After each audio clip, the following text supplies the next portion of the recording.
হ্যাঁ এখানে আলো আছে, ভালো আছে।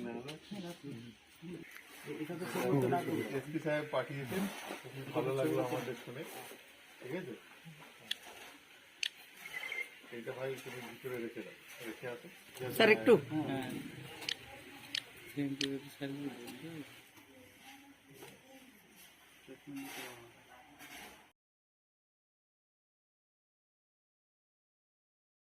একজন পুলিশ কর্মী তার বাড়িতে এসেছেন, কি বলবেন, কি ঘটনাটা?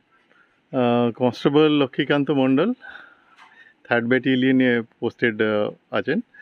আর উনি আমাদের সিপি মাননীয় মনোজ বর্মা আইপিএস সাহেবের কাছে ছিলেন। তো এইটা একটা হিউজ